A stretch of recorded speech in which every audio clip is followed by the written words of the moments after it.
So today's story is going to be about a young farmer and a memorial. A young guy that really liked brown cows, and well, when you see that ear tag there's a reason why it's an orange ear tag. So he was kind of a fan of orange tractors.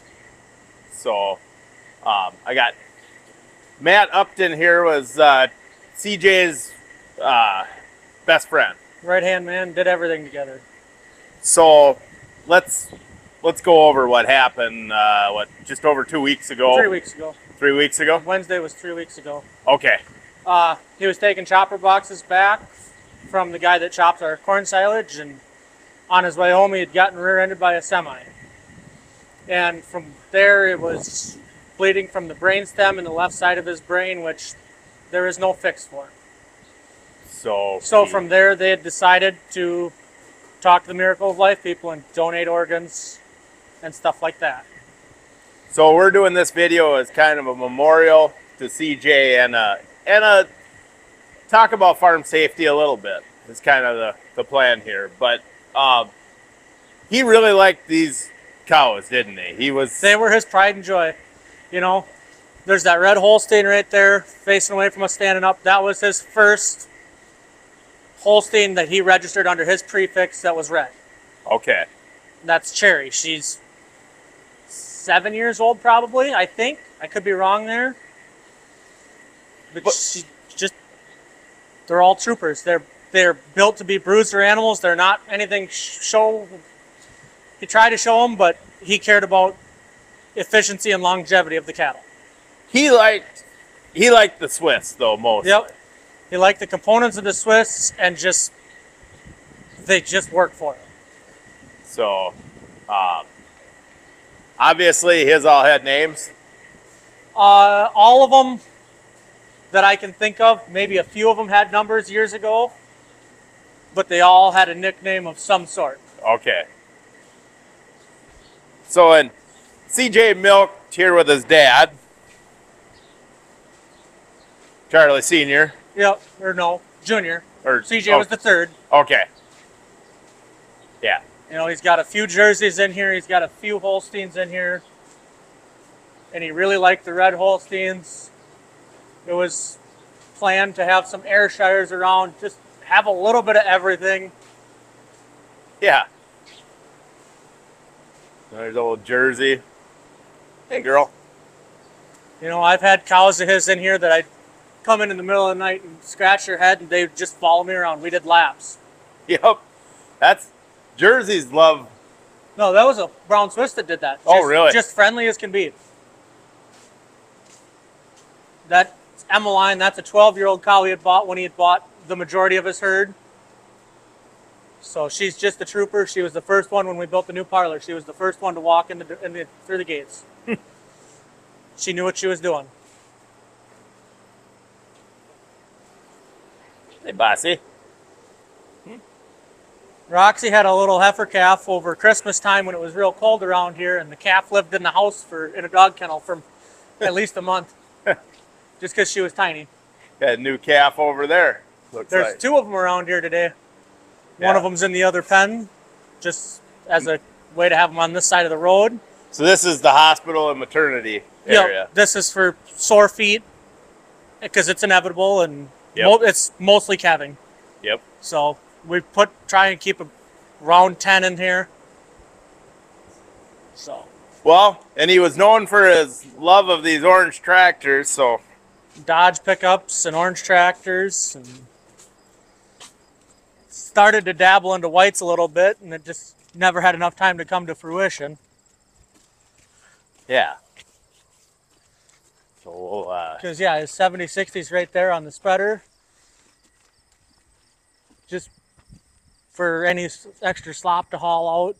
Yep. Because this time of year, it's just, the manure's a little too dry, so it doesn't like to come through the pit pump. Yep. So you pump it from the freestall barn into the slurry store. Yep, the million gallons. Hauled twice a year.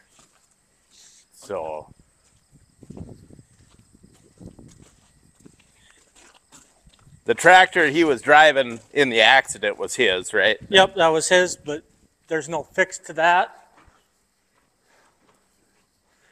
So this is his little loader tractor. The loader's out in front of the barn. Just taking it off for doing odd jobs this summer. And that's just his pride and joy that came out of the salvage yard down at the implement dealer. It ain't pretty, but he'd loved it. Yep. And 60s, 70s are kind of an oddity just because there was very few made. I think there was less than 1,000 of them made. Yep. And this was his dad's favorite tractor here, Yep, right? that's the 8070. Yep. And this is CJ's white, right? Yep, that's his 2135 with front wheel assist. Which that's a Series 3, so it's a late one. And Yep, and it's semi-local from a friend that he had shown with his kids and all that, and has since sold the cows. And this tractor for at least 20 years was used for hauling manure and blowing snow. That's all he ever did with it because he had just buy all his feed. So, and we like it because it's set out wide. It's good for cutting hay. yep. That's one of Charlie's favorite jobs to do with it. So And you, what would you like to say about him? he helped a lot of people, whether it was through his organ donation or just talking. He talked to everyone. He was fast friends with a lot of people. Real positive. Yep. Like he was just a happy. Happy-go-lucky most of the time, and it didn't take much to get him to be happy. Right. You know, I was the guy that I'd poke at him enough when he was mad, and he'd just smile. That was where we got along so well. We pushed at each other for the better. Yep. We worked well together. We did a lot of things together. And it was supposed to be, in the long run, a partnership for me and him to farm together. Yep. Well, it's sad. The organ donation thing is one of the things that comes out of this. Yep, he helped a lot of people, thing. and it's a great thing. I'd rather be sitting here talking to him, though. I get it. I get it. Yeah, it's sad, but like I said, there's something. He did a lot of good things in 25 years. He didn't ask for a lot of help from a lot of people. Yeah, and he helped a lot of people, just being friends and supportive of a lot of people. Yeah, he really liked, and young people involved in agriculture like him are pretty hard to find. Yep, and he'd talk to literally anyone about anything agriculture. Yep. We'd spent hours talking about hog farming, and we had no interest, but it was just an interesting topic that day. Yep.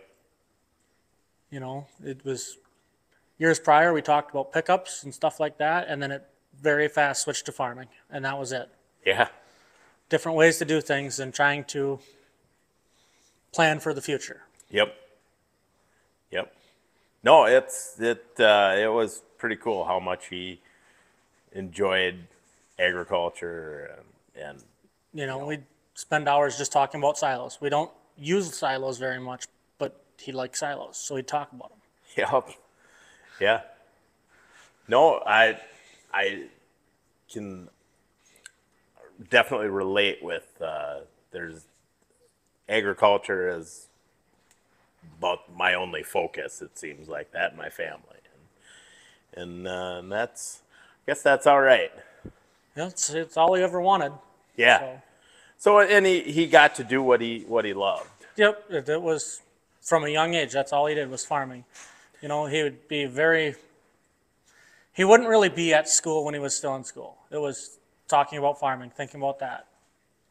Yeah, there's something to be said. It was a short life, but he got to do what he wanted to do. There's people that have lived 3 times as long as him that probably didn't enjoy it near as much. Well, and the other thing that I've said for a while now since this happened of, look what he did in 25 years, because he did a lot. Yep. He made a lot of stuff happen. Yep. So that's it's sad, but it doesn't need to be all sad. No, and he wouldn't want it to be sad. He would want people to find some joy in it. Right. So, yeah.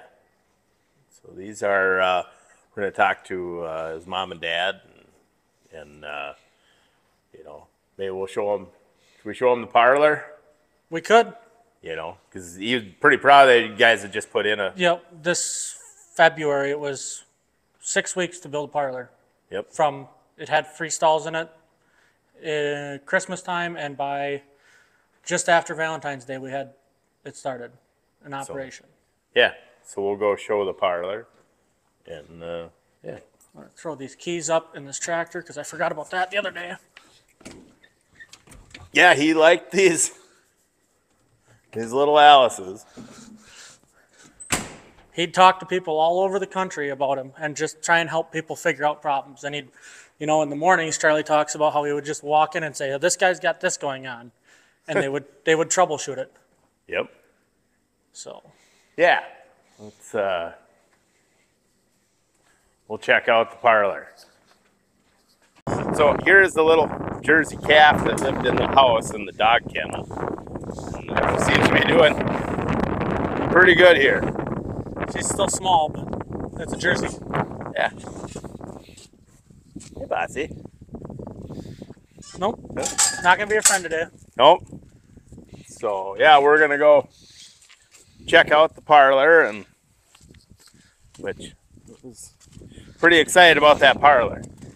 He loved that. It just, I don't think he slept for those 6 weeks.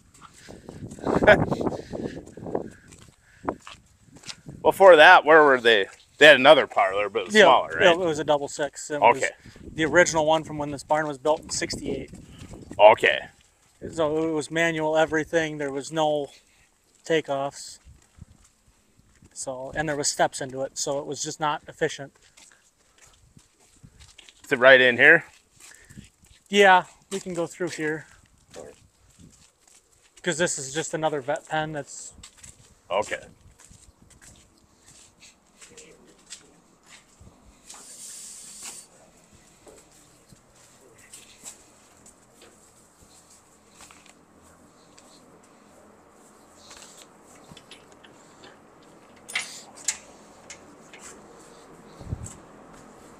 Because, yeah, this is where you'd go into the old parlor, and there's just that single step there. I can kick the lights on here once I get through here.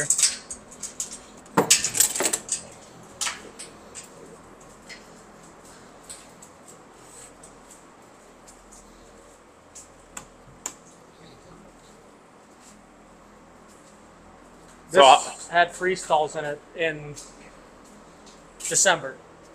So this was the part of the freestall box. Yep. There was, you can see along the wall where the freestalls hung over here. We still got to clean that up yet. And then there was freestalls from this wall basically to the end gate of that side on this side, because there's the pit pump there too. So that was just kind of roomed off. So this was the old parlor? No, this is new. We did all this. But when you come through here, this was kind of our catch pen, and this was the old parlor that we're switching into. So this is the old parlor. You can, the block walls. That was they used to be a shiny yellow when the parlor was built. Yep, and that was a thing. Like that's how a lot of parlors were back then. So plate cooler. Yep, the receiver jar sat kind of where this recycling bin is, and you can see all the yellow brackets where the pipeline hung. So you're milking cows in here, building that out there. Yep. Okay. Because for a little while, if you come out here, this was poured in stages. So for a couple of days, they would run out, and we'd bring cows up holding pen at a time. So it was like 30 cows at a time from the back part of the barn. Oh. So we could get this walkway poured here, and they would come out this way and then be in their regular. This was always the return line. Okay. So. What kind of parlor is this? Bomatic? It's a little bit of everything. It's got Bomatic takeoffs with D-valve units, IVA, inflations. It was built by a Bomatic dealer. Okay. So this is all, we bought all of it used, all but 4 of the units were used, and some of the pipeline was new. Okay. But for the most part, it was all used stuff that was rebuilt. And the milk house is in here? Yep, just through this doorway. And it's all kind of a mess right now, but it's been worse. Big milk house. Yeah, well, it used to have a 2,000-gallon tank in it. That's why the roof is notched like it is. Oh. Because the 2,000-gallon tank stood north and south like this. Oh. So you'd climb up the ladder right there. And how big is this tank? This is a 3,000. Okay. Because it was a 2,000 and then a 800 because the 3,000 had a leak. So a Dairy Cool, which is Bomatic. But So. Yeah. So that's the receiver jar now? Yep, that's the wash can. Okay. So. Huh. Yeah, I don't like stainless receivers. I'd rather see through. But no, that's just the wash that's can. just wash. Yeah, the receiver jar is in the pit. Oh, okay. Yep. All right. That makes sense. Well, yeah, because the pipeline's low, right? Yep. It's all under the curb. It's all stainless curb because we went over the top. So yeah, the receiver jar sits right here. Yep. Which, and, yeah. You know, it was CJ, so the orange mats were fitting. Yep. So then the old freestyle barn out here, did cows stay in here in the winter? Oh, originally when this barn was built, this was the freestyle. Cows were in here 24/7. And when this was built, it was categorized as a warm barn because it's all insulated walls. Yeah, and because it's a catalog ordered barn. Yep.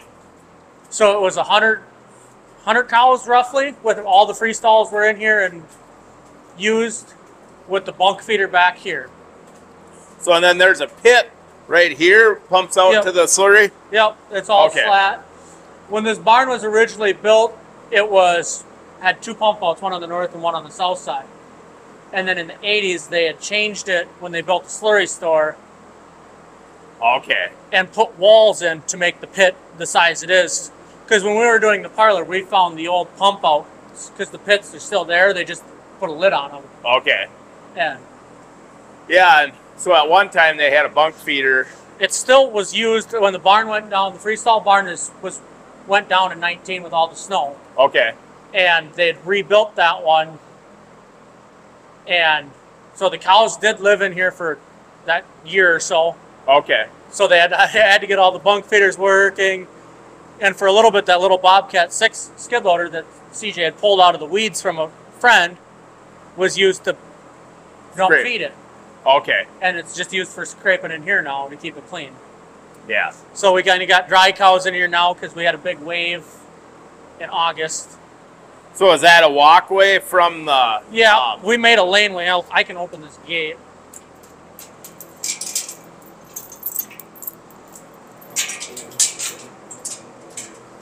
Because, it's just this is just one big open lot. And years ago, they used to have the dirt lot there all fenced in so cows could stay out there, but it's just not been used for that in years. So then every milking, you just open up the freestall barn and walk them up, and they'll come in and across, and they'll file in to the south corner over here. Okay. And then they bring themselves up for the most part. Yep. We usually have about a parlor load left when we make a pen full. We got the fiberglass gate there to swing and have a pen full. Yep. So. And with the old parlor, they used to have conveyors in front of the cows just to kind of ease cows in the parlor because they knew there was going to be feed there for them. Oh, yeah. So they had all the flex loggers and stainless pans. Yeah. But those had gotten pretty wore out over the years. And yeah, the freestyle barn design changed a lot over the years. They used to, put them all. The stall bases are just tiny at this point. Because CJ and I had talked about we were going to make it so we could put 40 or 60 cows in here. Yeah. To drift up to that 150 or so cows. Yeah. And expand.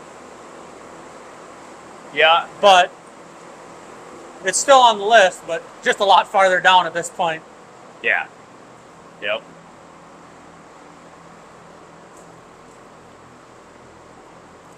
Yeah, I know he was really excited about that parlor. Yeah, he loved it. He loved it all. You get some natural light in there. Instead of the old parlor being kind of a dungeon, it was just the one small window. Yep. Versus this has got actual good lights, and it's been made for user comfort. Right. We put all the vents in because we talked about putting fans in that south wall to pull air through in the summertime, just to make it a little bit more comfortable. Yep. Yeah, that's a lot nicer now. Yep. We still got to do plastic along the walls and stuff. Yeah. For usability. Yeah, there's the bulk tank sticking out over there, and yeah. This is just kind of another vet pen. So. Yeah. And a lot of old dairy stuff right over there. The back cupboard is, the back room over there has got all kinds of stuff in it. Yep. So this is Charlie, middle Charlie. I mistakenly said Charlie Sr., but this is middle Charlie. He's over there. Yep. Okay. Okay, and Carrie, and you guys are CJ's parents. Yes. Mm-hmm. Yep. So, what do you guys want to remember him by? What would you like to say about him?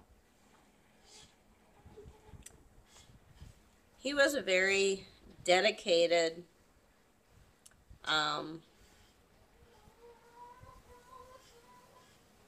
hard worker.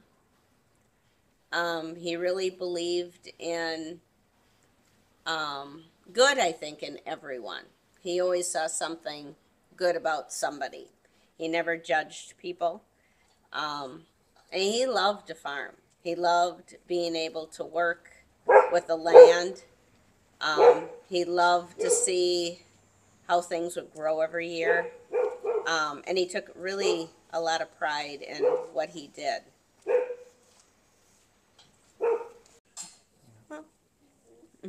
What do you think?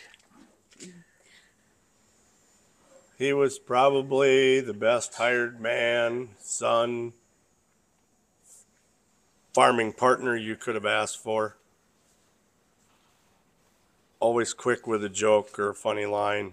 Just, it was a lot of fun to work with him.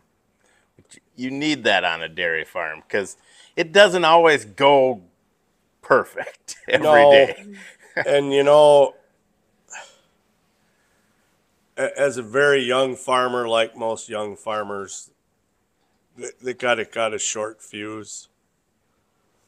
And his fuse had gotten a lot longer, and I always told him, you know, if you just stop and think about things, you're kind of like my grandfather was, and he's just a cow whisperer. Having trouble, and if he was in the right frame of mind, he could just about deal with anything. And like Carrie said, you know, he was really loyal to his friends, and if somebody needed the shirt off his back, he'd just give it to you. Well, and to be a young dairy farmer, being good with cows, to really like cows, is critical. Yep. Because there's been a lot of guys that were dairy farmers that like crops, or they liked,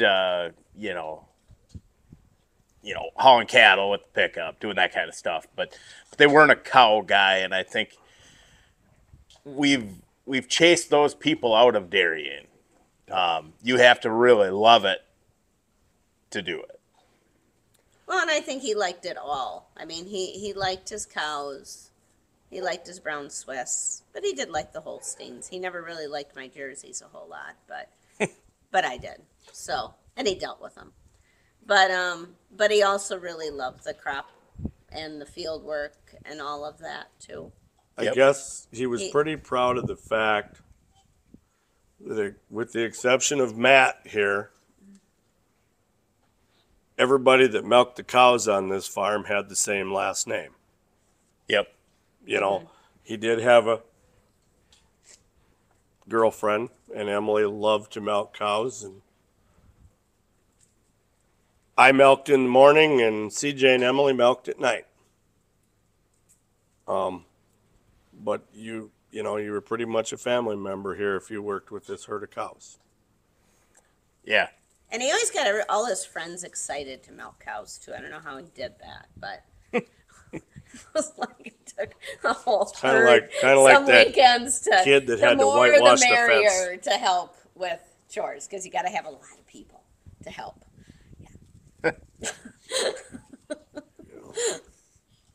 That's a good thing, because I mean, some dairy farmers are so introverted they almost repel people.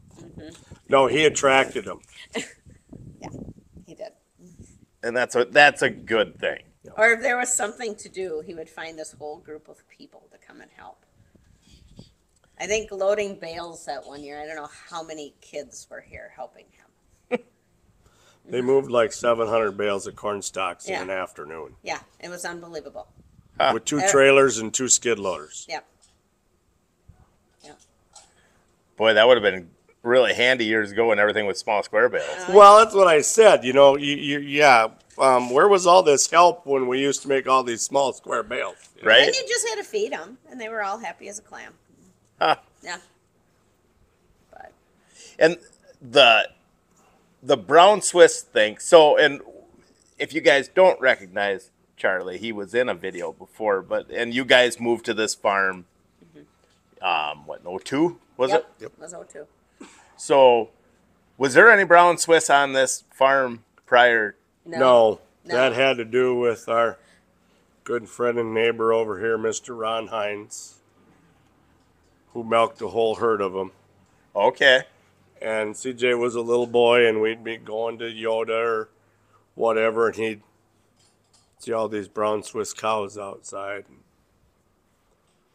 I asked him when he was a little kid, well, what the hell you want a brown Swiss milking chicken for? But he fell in love with them. And you bought him one on a We sale. were at It was on a sale. Auction Gene sale. Smith's auction sale down by Adams, Minnesota, when Gene sold out, and Gene had some really nice ones. And it was about this time of year. And CJ's birthday was coming up, so we bought a calf for him on the sale that day. And after that, you could just as well say it's a 4-H project that done got out of hand. He made a believer out of me. As you saw when you went through the barn, Ryan, 90% of the cows in that barn are brown Swiss. Yeah. I had Holsteins and Jerseys, and probably a third, 2/3, or 3/4, somewhere in there. And I remember the banker being like, well, I don't know. You should be all Holsteins. And I'm like, no, I like my Jerseys. And finally, after about 4 or 5 years, he said, boy, you're right. You're more profitable with the brown cows. Yep.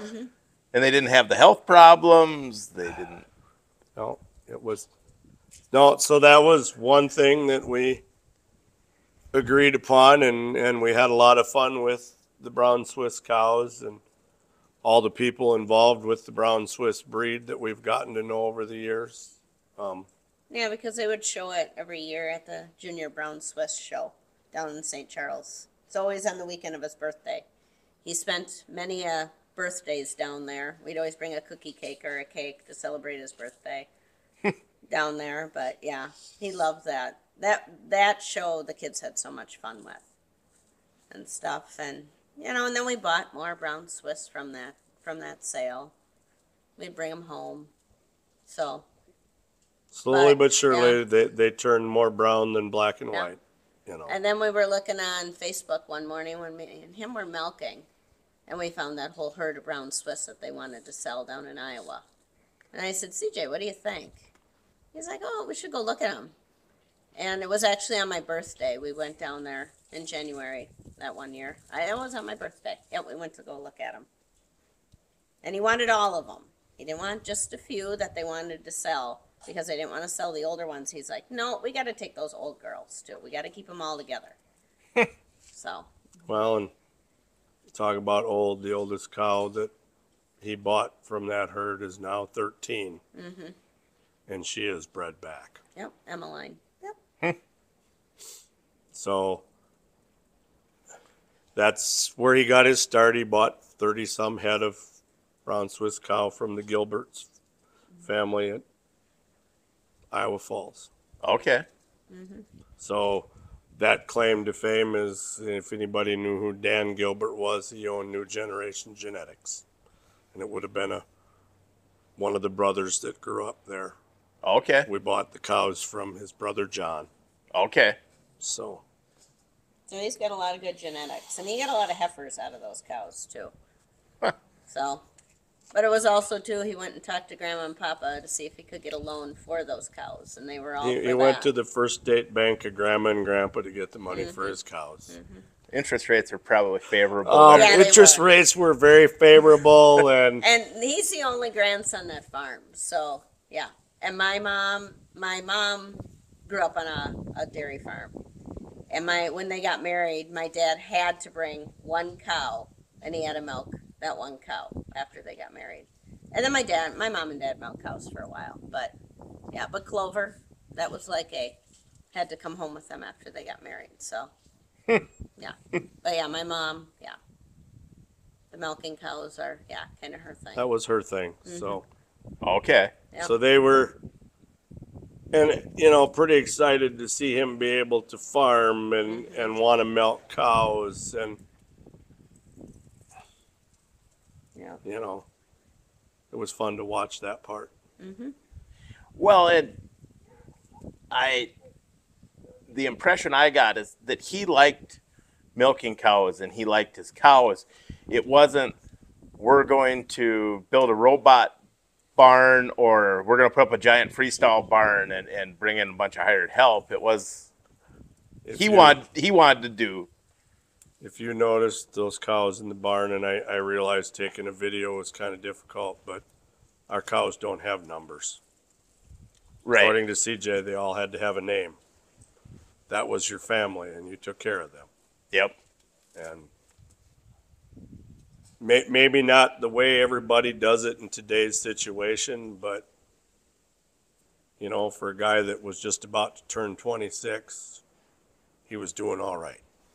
Yeah, I think the world was a better place when it was more owner-operator dairy, and I think it was better for the economy. I think it was better for the land. I think the community was better when it was owner-operator dairies. Yep.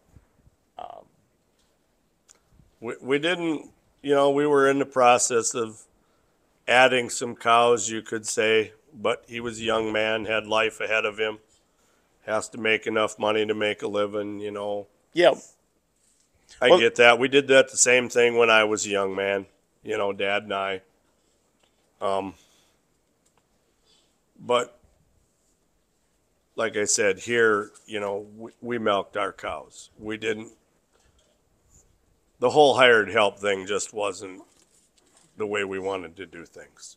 Yeah. Yeah,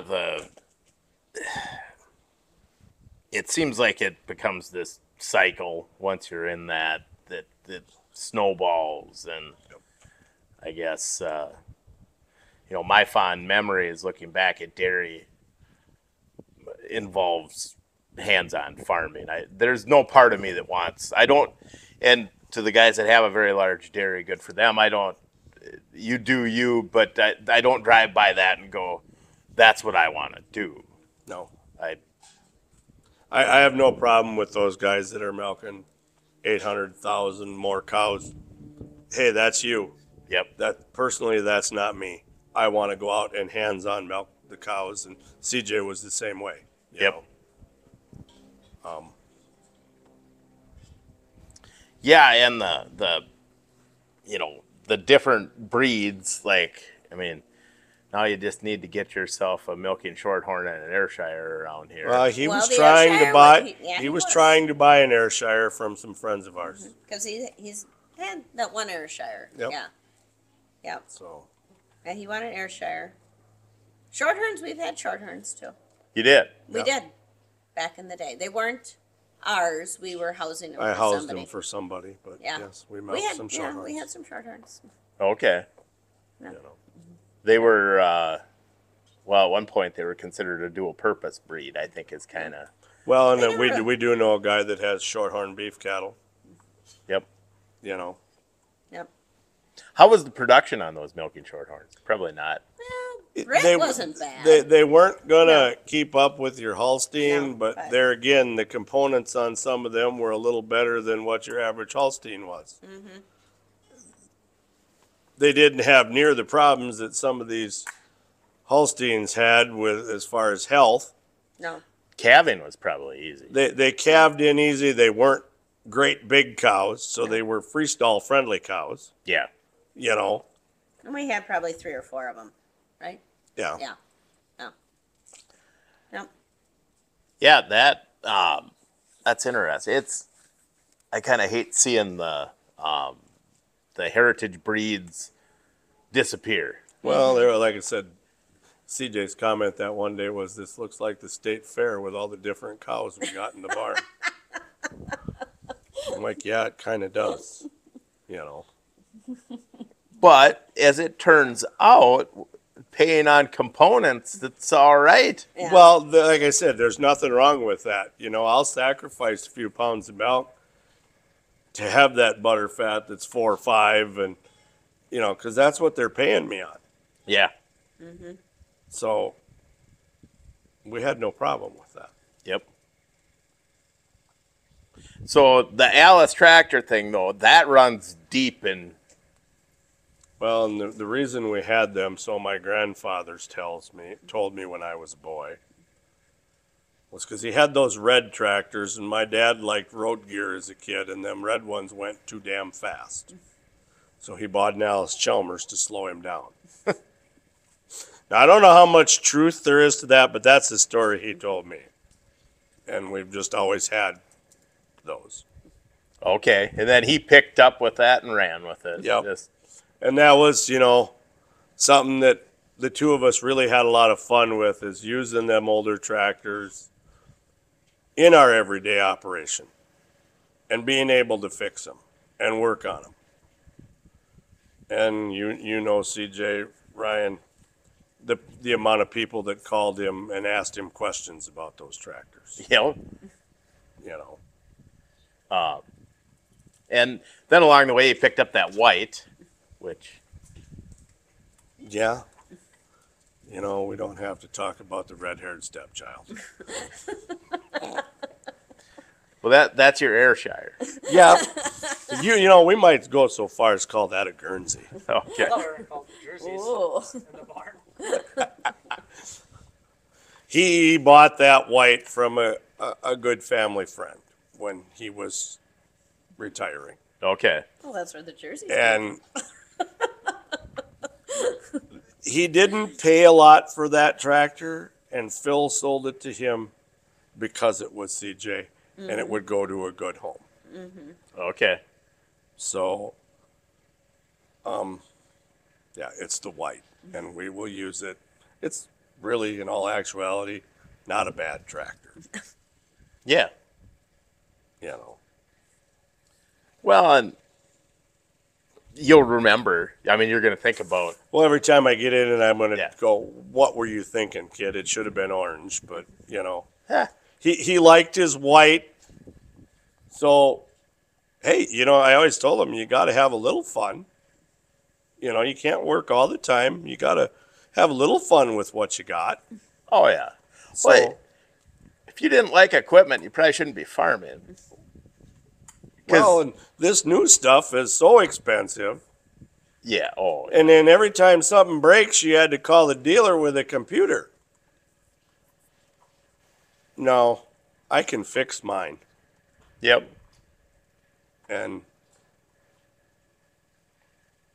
like I said, that was just something that we really enjoyed, was farming with those older tractors. Yeah. So I'll continue to farm with them even though I don't have CJ here anymore. Yeah, and that's I can't imagine. I mean, you guys work side by side, Yes. so that'll be tougher. But I'm assuming there's also some comfort in the farm from the standpoint of it meant a lot to him. It did.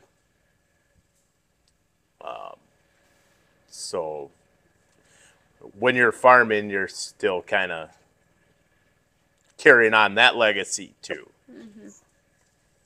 So, And he's, still here in a lot of ways. From his machinery to his cattle to, yeah. And, you're not old enough to retire yet anyways. So. No, and I'm probably not trainable to do something else. So, and I really, that's all I ever wanted to do was have a dairy herd and milk cows. Well, it's like I told Matt, obviously that he was way too young. Yes. But he probably enjoyed his 25 years more than guys that lived 3 times as long. He had a very old soul, and you talked to him enough, Yep. you probably realize that. Just the way he acted and lived his life. And somebody said something to me after he had been in that accident and passed away, and I said it gives me a little comfort to know that he was doing what he wanted to do, and it went on his terms. He was in his tractor, it was what he wanted to do. Yep. I guess we should all be that lucky someday. Yeah, there's people that have lived just unhappy lives their whole life. They worked a job they hated. They, put up with stuff that they didn't want to do, and he enjoyed his time. He didn't end up in a nursing home. He didn't, So yeah, it was short, but He lived life to the It fullest. was full. yeah. Yeah. And there's something to be said sometimes. They say sometimes we see things that our ancestors will show us. And I don't doubt that he's maybe got some of that wisdom passed to him, and maybe he's going to be passing some of that wisdom on. I think there's something to be said about that. Yeah. So, and we talked briefly about something really positive came out of it, that the organ donation. Yeah. Well, when we found out that there was bleeding on his brain, especially his brain stem, and we knew this was not going to turn around.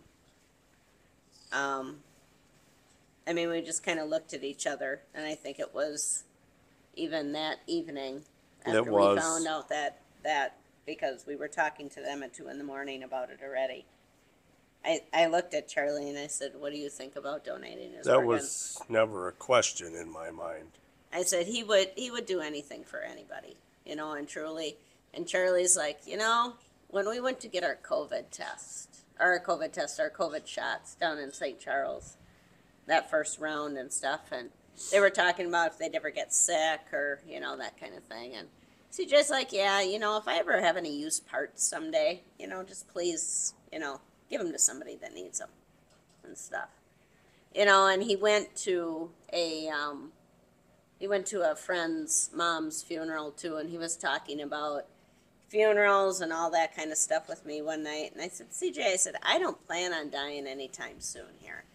I'm like, I'm not sure why you're talking about all this stuff. He's like, well, I just want to know what you want, he says. Okay, CJ. I said, but, I'm good. But we were able to donate his heart, which meant a lot because, when they told me they had a place for his heart, I think both of us were like, That was very hard, but it was powerful. helping. It was a happy thing because I thought if somebody gets his heart, wonderful. Yeah. That was like a big thing for me was his heart. Um, and and then his lungs and his liver and his kidneys. Yep. And plus multiple other tissue and bone and stuff too that they were able to give to somebody, and they actually are able to hang on to that and give that to somebody at a later date, whoever needs it or whatever. But 77 people. it is, yeah. Is Even the they average took, number that can yeah, be held. they even took his upper GI tract too. They were able to do something with that too. We will find out where all this goes to as time goes on. We did hear about the heart and the lungs and the liver and the kidneys, but yeah. So there's potential for 77 new Allis Chalmers buyers. Correct. The neighbor stopped as she was feeding calves one morning, and he said, "So somebody's going to get his heart or whatever and come out of surgery and all of a sudden want a brown cow and an orange tractor." And that's one way to look at it. It kind of made you chuckle. And, Yeah. I had said before, well, I'm not responsible if, somebody gets some of his organs and all of a sudden they have this love for agriculture that they just don't know where it came from. Yeah. You can only hope that some of that gets passed on. Like it's in the blood. Yeah. So, Yeah. We had a discussion one day along the lines of, well, should one of us ever end up in an accident? Or my thing was, CJ, I'm getting old. And if they put me in the hospital someday and, well, Dad's only going to have half a life or this or that. I says, you get done milking some night, you sneak in that room and you pull the plug. Because I don't want to live that way. And he said, well, neither do I. No, because you, like your father and your grandfather and your great-grandfather, wanted to be outside, working with the cows, playing in the dirt, full of grease and manure, and you weren't. Big smile on your face. Mm-hmm. So when they kind of tell you that it's a brain injury and there's really no hope, we couldn't just let him lay there like that. No. I'm sorry, we can't do that. And we'll make the best of a bad situation. Mm-hmm. You were there the day of that honor walk. Mm-hmm. I thought I'd done some hard things in my life, but I think that's the hardest thing I've ever had to do. Yeah. But it was very emotional, very powerful. Yeah. To see that. Yeah. I mean, what a way to help out a bunch of people that. So yeah, that right there is a selfless act, in itself. That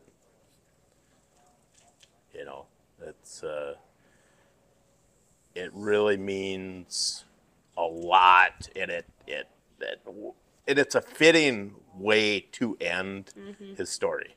Yes. Being generous, that's as generous as could be. That's the last act that he could do things that he'd done his whole life and share and help other people. Yep.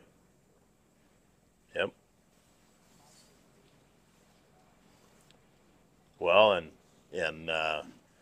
he'd been known to take some spare parts off of an old tractor or two to keep a couple of them running. Yeah. Well, and we have lots of spare parts in the shop, and maybe sometimes that's why an old farmer like me could actually deal with that whole situation by looking at it that way and go, well, I got a guy here that's got a lot of good spare parts. Yep. And unfortunately, he's in no shape to use them anymore. Yep. So why don't we just move them on to somebody that can use them? Yeah. You know, the gentleman that actually got his heart is in his 50s. And my thought was, you know, this guy might actually get to see his grandkids someday. Right. That's I knew a guy that was on a list for a heart, and he didn't make it. So it's a very powerful thing, you know, when you find that out. yeah, Your emotions go from one extreme to the other going through that. I'm sure that's why Mom and I both have a cold now after all this has started to settle down, you know. I'm sure. Yeah.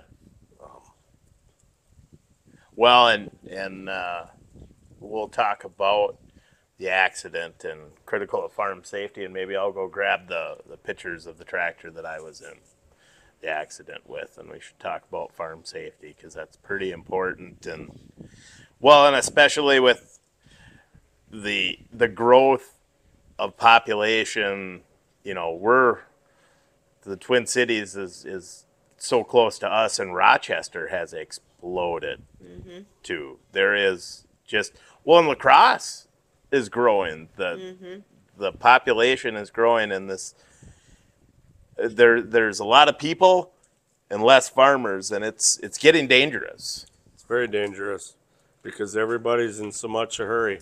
Yep. You know, and they see some guy on a tractor or a combine spray. I don't you know. Well, we just got to get around him. He's screwing up my whole day.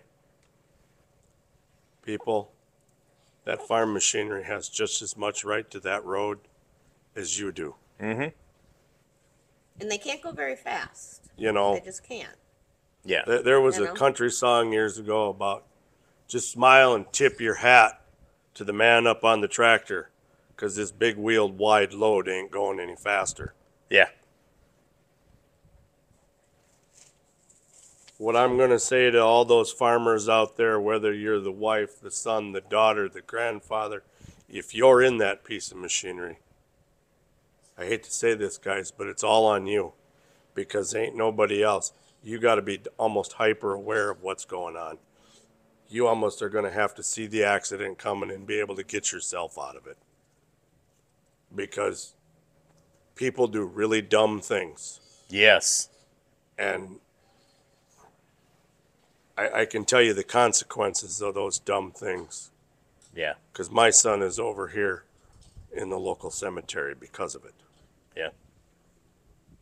I used to have a lot of respect for truck drivers. I lost 90% of it because of this guy. You know, how you can slam that 80,000-pound semi into the back of a tractor and never hit the brakes Yeah. is beyond me.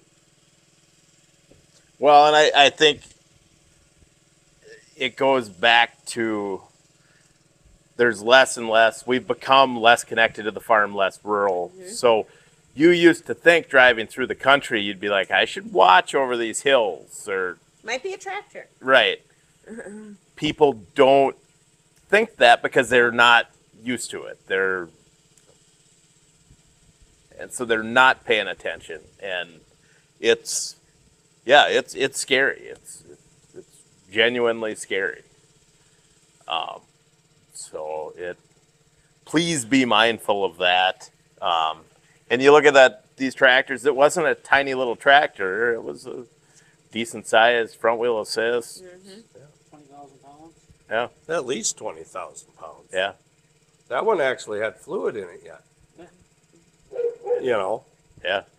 and it in no way today resembles a tractor. Right. It's broke in half. The rear end and the 3-point hitch are all. It's not a tractor. Yeah. I don't think you could even stand it up and make it into a tractor. Yeah. Front end was broke off. It's 80,000 pounds run into 20,000 pounds going 60 miles an hour. Something's got to give. Oh yeah. And Well, and I'll show the pictures of my accident. And that was just a car, 65 miles an hour when a car hits you. It,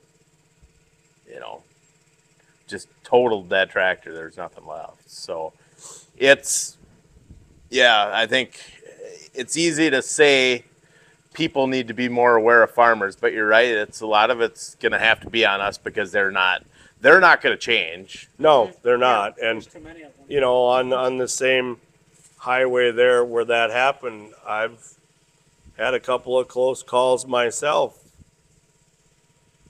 where I've got a tractor and a baler, and I got every right in the world to make a left-hand turn. Yeah.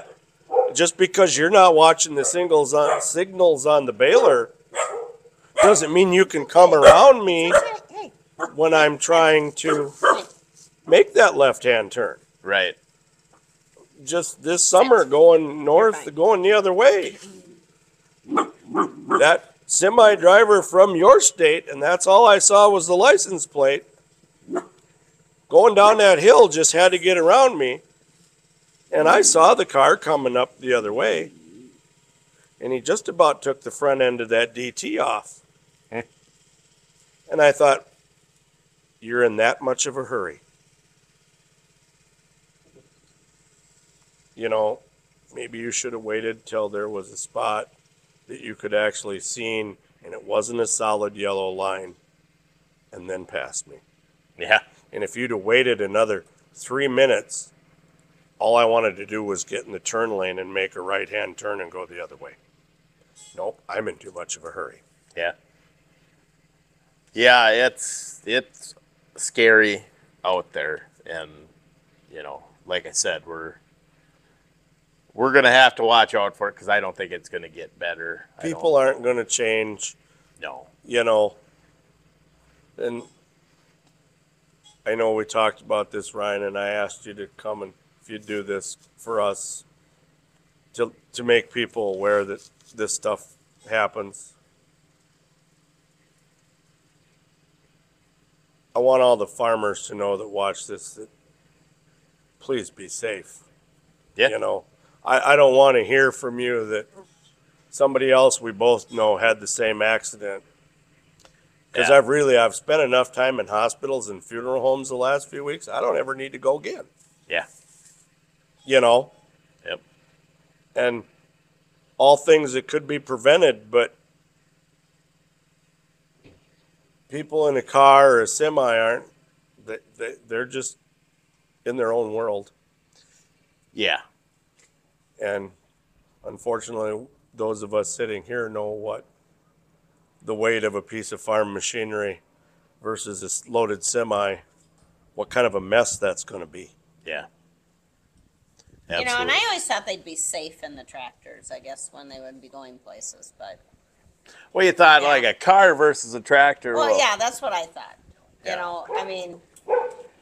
So Well, here I'll grab the pictures of my accident and okay. show you. This was my 1976 IH 1466 black stripe at a happier time. That was back when I milked cows and it was hooked to a manure spreader. And then in 2004, August of 2004, a drunk driver rear-ended me. And, this is what we got. There was not a lot left of it. I'm lucky, but that was a Pontiac Grand Prix doing 65 miles an hour that did this. Actually, there's the back end of that Grand Prix. Looks pretty good from the back end, but the front end was not good. But it happens. Obviously, that tractor weighs a lot more than that Grand Prix, but mass times velocity, and there was a lot more velocity. And that's what happened. And I survived fine. I got banged up pretty good. It hurt milking cows for a while. But, yeah, that happens. And I was probably just about his. I was 26 when that happened. You were the same age. Yeah. So, yeah, be You bounce careful. back from things when you're 26. You do. You do. So, well, I hope this helps people.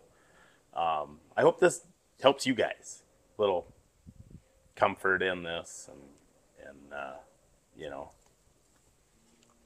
You know, Ryan, I was always good at telling those kids as they were growing up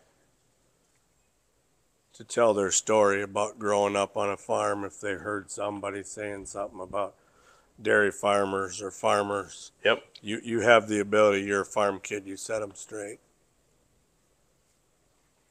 So, you know, CJ threw that back in my face, so we did a video this summer. Yeah. And I thought about it after the accident, and I thought, you know, when we get through some of this, I would really like to sit down with Ryan and do another video about this.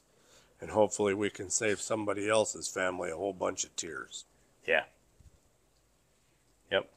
Let's hope. And like I said, there's a lot of things about the accident I'd really like to talk to you about, but unfortunately, because of an investigation and things going on, we're not at liberty to talk about some of those today. Yep. And it's a bad deal all the way around. It's just, but there's some good that came out of this. Yep. So let's hope people start paying attention, and you know, you're right though. It's going to be on the farmer, not the. Yep. They'll turn it around. Well, you're the one that can't move. You shouldn't be on the. I can hear all the excuses already. Yeah. Yeah. And I'm gonna just think to myself, well, the next time you're hungry, why don't you go without? Yeah. So. Well. Yeah, it's sad, but there's some positive that came out of it, and hopefully we can help somebody. So. Thanks everybody, and stay safe. Yeah. All right.